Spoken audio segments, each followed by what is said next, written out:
Sir ఇప్పుడు Ashwini Dutt movie అంటే కల్కి మూవీ రిలీజ్ అయిన తర్వాత ప్రెస్ తో మాట్లాడుతూ జగన్ పత్రాన్ని ముందే ఊహించాను అని చెప్పేసి అంటున్నారు. ఏ విధంగా ఊహించి ఉండొచ్చు సార్ ఈయన?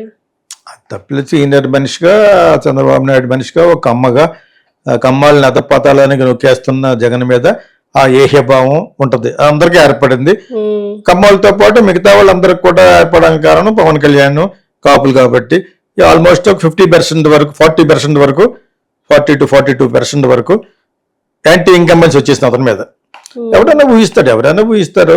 అండ్ అసలు అతను చేసిన పనులు అదే పనిగా మాట్లాడుకునే వ్యక్తులు ఎవరు ఉంటారు? అశ్విని వాళ్ళ అమ్మాయిలు తీస్తారు కానీ అతనికేం పని ఉండదు. ఫైనాన్స్ జనరేట్ చేయడం తప్పితే అతని స్టైల్ మూవీ కూడా కాదు ఇది.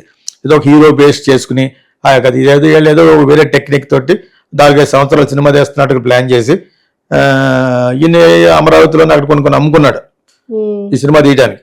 అది అమ్మిందంతా ఆయనే. అలా మేనేజ్ చేశాడు. అలా ఉన్నాడు కానీ చాలా పెద్దోడు ఆయన వయసు. అజయత్ గారికి వయసు బాగా వచ్చేసింది. సో ముందే ఊహించాడు అతనంటే మనందరూ చాలా మంది ఊహించారు.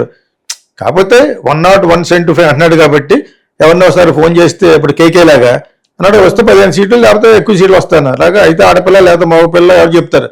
కానీ ఎక్కువ ఈ కమ్మ కమ్యూనిటీలో అతను నాశనం అయిపోతాడని ఎంత ఎక్స్పెక్ట్ చేశారంటే మనసులో కోరిక అలా ఉంది, గట్టిగా కోరుకున్నారు. మరి 10 మంది గట్టిగా కోరుతారు. జనం వాక్కులో భగవంతుడు ఉంటాడట. నేను సినిమాలో కూడా పెట్టాను ఇది, టైం సినిమాలో. అదే అక్కడ వేరే సందర్భంలో పిల్లవాళ్ళ నోట్లో దేవుడు ఉంటాడు. బాలవాక్కు బ్రహ్మవాక్కు అంటారు కదా. బాలంటే చిన్నపిల్లలు. అలాగా జనాలు ఎక్కువ మంది కోరుకుంటే పైకి ఓటేస్తూ ఉంటారు. ఎక్కువ మంది పోవాలనుకుంటే పోతాడు. కర్స్ అంటారు దాన్ని, సిఆర్ఎస్ కర్స్, దాన్ని తెలుగులో శాపం. ఆ శాపంగా అనుకున్న వాళ్ళు ఎక్కువ మందికి అమ్మాసి ఉంటారు. ఇక్కడ వీళ్ళని చాలా చాలా బాధ పెట్టేట్టు చాలా ప్రతి బిజినెస్ కమ్యూనిటీ కూడా ఇది ఉంటే బిజినెస్ చేయలేమనేవారు జగన్ ఉంటే. ప్రతి ఒక్కరు తాగేటప్పుడు తిట్టుకునేవారు చెత్త బ్రాండ్లు. ప్రతి ఒక్కరు అక్కడికి వెళ్ళేటప్పుడు మళ్ళీ ఏటీఎంకి వెళ్ళి రావాలి. ఎవరో ఫ్రెండ్ వస్తుంటే నేను కూడా బ్యాటరీ కొంటాకు రాజమండ్రిలో ఎయిర్పోర్ట్కి వెళ్తే డబ్బులు లేదు దగ్గర. అప్పుడు మళ్ళా నన్ను గుర్తించారు వాళ్ళు షాప్లో ఉన్నవాడు. నేను మళ్ళీ అక్కడికి ఎదురుకు మన కాలేజ్కి వెళ్ళి డబ్బులు తీసి ఒక 5,000 పట్టుకెళ్ళాం. అప్పుడు కానీ తెలియదు ఇదేంటంటే ఇంక అన్నీ ఇంతే సార్. ఇక్కడ 9 o'clock క్లోజ్ చేస్తారు. దాని తర్వాత కొనుక్కోవాలంటే బార్లకు వెళ్ళి కొనుక్కోవాలి. ఇక్కడ మీద ఇంకొక 50% ఎక్కువ ఉంటాయి. అక్కడ బార్ ఉంటుంది 11-12 గంటల వరకు. షాపులు మట్టుకు 9 o'clock క్లోజ్ చేసేస్తారు. రాజమండ్రిలో సీన్ చెప్తున్నాను యాక్చువల్గా. సో తాగిన ప్రతి ఒక్కరు తిట్టుకోవడమే. తాగకుండా ఎవరు ఉంటారు? 90% అవుతారు కుర్రవాళ్ళు కానీ పెద్దవాళ్ళ వరకు. అదొక పెద్ద డ్యూటీ లాగా తాగుతూ ఉంటారు మన ఆంధ్రాలో. Right Telangana right. సో కూర్చున్న ప్రతిసారి ఇంత హేట్రేట్ వచ్చినా కూడా నేను గెలుస్తాను ఎందుకు అనుకున్నానంటే ఆ పేద ప్రజలకి డబ్బులు వేసేవాడు కదా, ఆ ఒక్క దాని గురించి చాలా ఎక్కువ ఊహించేసుకున్నాడు. సో ఇది వాళ్ళందరూ కనిపెట్టారు. అదే విధంగా అశ్విని దత్ అనుకోవడం తప్పే ఉంది. సీనియర్ ఎంతో మందిని చూశాడు. రామారావు గారు కానీ అందరిని చూసుకుంటూ వచ్చాడు. అంతకుముందు చీఫ్ మినిస్టర్లు కూడా చూశాడు. ఆయన వయసు అంత ఉంటుంది కాబట్టి. సో ఇవన్నీ చూస్తున్నాడు. ప్లస్ హేట్రేడ్, ఏషభావం, ఇవన్నీ కలిసి ముందే ఎక్స్పెక్ట్ చేశారు అంటారు. ముందే ఎక్స్పెక్ట్ చేశారు. దీనికి గల కారణం అతను ఇంత బ్యాడ్ అని చెప్పడానికి ప్రోపగాండా చేసింది ఎవరు? చంద్రబాబు నాయుడు. వయసు నిమిత్తం లేకుండా వెళ్ళిన ప్రతి ఒక్క చోట శ్రమిస్తూ శ్రమేది. ఆ వయసులో నేను మీటింగ్లు మాట్లాడటం కష్టం కదా. ఎవరి కోసం మాట్లాడా? అతని కోసం మాట్లాడాడు కాబట్టి ఈరోజు పవర్ చేతిలో పెట్టుకున్నాడు. దానికి తోడు కాపులు కూడా పక్క పెట్టుకోవడం కోసం అది మేజర్ ఫ్యాక్టర్ అయిపోయింది. పవన్ కళ్యాణ్ కూడా ఈ పక్క రావటం తోటి స్ట్రాటజీ ఇచ్చింది అతను. మనం అందరూ కలిసి మన ఓటు చిరిగిపోకుండా ఉండాలంటే కాపు అండ్ కమ్మ అతను ఏమైనా ఎగ్నెస్ట్గా ఉన్న వాళ్ళందరూ ఊడిపోకుండా ఉండాలంటే కలిసి వెళ్ళాలి అని చెప్పింది అతనే. దాన్ని వెల్కమ్ చేశాడు కాబట్టి మరి అతనికి కూడా అతనికి ఇస్తున్నాడు కాబట్టి. కాకపోతే సీట్లు పంచేగా మోసపోయాడు పవన్ కళ్యాణ్, మోసపోయాడు. ఎందుకంటే అంతకుముందు అసలు రాలేదు కదా అని చెప్పేసి ఎంత ఇస్తే అంత తీసుకున్నాడు.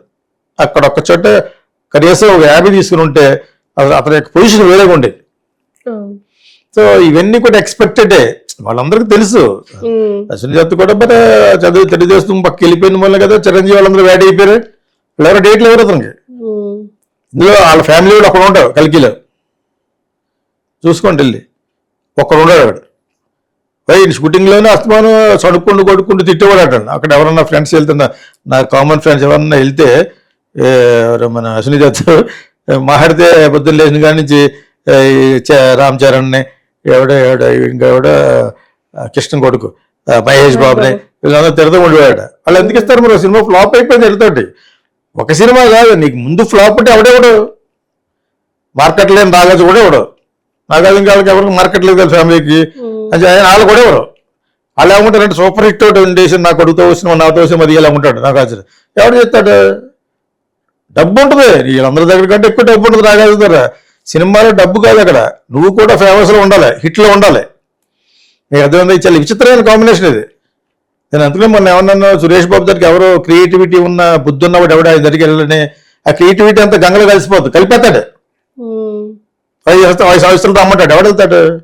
నువ్వు చిన్నప్పుడు వెళ్తాడు, మేము ఫాదర్ సినిమాలు తీసిన టైంలో. ఇప్పుడు ఎవడు వెళ్తాడు దగ్గరికి? ఎవడొస్తాడు? 10 సార్లు ఎవడ తిరుగుతాడా సినిమా తీస్తామని? వాడికి పోయి కొత్త వాళ్ళు వెళ్తారు. మీకు అర్థమైనప్పుడు రోజులు మారిపోయినాయి కదా. ఇక మన కూడా తిరిగే వాళ్ళు ఇప్పుడు ఎలాగైనా ఇప్పుడు మాట పడే ఇది లేదు ఇప్పుడు జనాలకి. లేకపోతే ఫస్ట్లో ఉంటాడు కానీ ఈ doesn't want to go under go any insult. So వాళ్ళంతా గ్యాంగ్ పెద్ద ముసలాడు అయిపోయి కదా, ఆల్మోస్ట్ 80 వచ్చేసినాయి ఆయనకి, అశ్విని దత్కి 80 దగ్గరికి వచ్చేసినాయి. సో ఆ గ్యాంగ్ వాళ్ళందరూ ఓల్డ్ యాక్చువల్గాను. According American university 60+ is not old, 80+ is old. That is the life span ఇప్పుడు అమెరికన్ యూనివర్సిటీ అనౌన్స్డ్. కాకపోతే రిటైర్మెంట్ అని ఎందుకు ఇస్తారంటే అది ఫస్ట్ నుంచి అలా ఉన్నాం కాబట్టి 60+ వాళ్ళకి రిటైర్మెంట్ చేసేసి వాళ్ళకి ఇవ్వాల్సిన ఫండ్స్ ఇస్తూ ఉంటారు అనమాట. అక్కడి నుంచి రిలాక్స్ అవ్వమని. ఎవడో రిలాక్స్ అవ్వడే? No efficient fellow will be at home after 60. Again will be to some other corporates. ఆ విధంగా అశ్విని దత్కి చాలా వచ్చింది. ఆయన చూస్తే అర్థమవుతూ ఉంటుంది కదా. కూతుర్లు అందరూ వచ్చారు, వాళ్ళు ఎడ్యుకేటెడ్, వెల్ ప్లానింగ్ లో పెట్టాడు. వదిలిన అందుకే ఆయన కొడుకులు లేరు, అదే వచ్చిన గొడవ. సో కూతుర్లే కొడుకుల కింద లెక్క. They are doing well. ఆయన ఎక్స్పెక్ట్ చేయడంలో చాలా మంది కలుస్తారు కదా. విజయవాడ పక్క నుంచి వచ్చినుండే అందరూ వస్తూ ఉంటుంది. అక్కడ కేసీఆర్ నాన్న నిలబడ్డాడు, వాళ్ళ తమ్ముడే గెలుస్తుంటే అందరికీ తెలుసు. ఆయన కూడా నేనే గెలుస్తానని గర్వంతో ఉన్నాడు. నువ్వు కాదు కదా, ఎవరో గెలరని ప్రజలు తీర్పిచ్చారు. అతను బ్రహ్మాండమైన మెజార్టీతో గెలిచాడు కేసీఆర్ చిన్ని. వాళ్ళు ఓల్డ్ బ్రదర్స్ వాళ్ళు. ఇక్కడ వీళ్ళని చాలా చాలా బాధ పెట్టేట్టు చాలా ప్రతి బిజినెస్ కమ్యూనిటీ కూడా ఇది ఉంటే బిజినెస్ చేయలేమనేవారు జగన్ ఉంటే.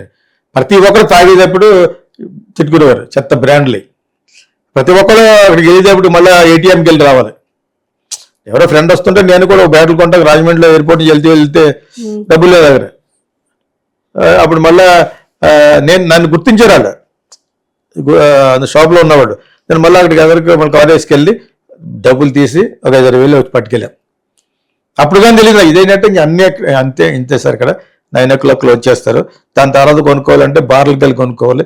ఇక్కడ మీద ఇంకొక 50% ఎక్కువ ఉంటాయి అక్కడ కదా. సో ప్లస్ ఏమో అతనికి ఆల్రెడీ బిజినెస్లో ఇద్దరు సమానమే, బిజినెస్లో అందరూ సమానమే. కాకపోతే వాళ్ళ సిస్టర్స్ ఉంటారు కదా, చిన్ని గారికి సపోర్ట్ చేశారు. బ్రదర్ చేస్తుంది కరెక్ట్ కాదని మీకు అర్థం. సో ఇలాగా అందరికీ అన్ని తెలిసి రోజున చేత అది తెలియడం ఉంది. ఇప్పుడు వాళ్ళంతా కూడా అసలు ఫ్రెండ్సే. అతను ఫ్రెండే, ఇతను ఫ్రెండే, కొడాలి నాని ఫ్రెండే, వంశీ ఫ్రెండే. లేకుండా లేకుంటారు ఐడియా కదా ఏంది. వాళ్ళు మాట్లాడుకుంటారు కదా, వాళ్ళ తరపులైనా మాట్లాడుకుంటారు, తెలిసిపోతుంది. That's what you expected. మన జగన్ ఓడిపోతాడని చెప్పేసి. Right. Okay sir, thank you very much.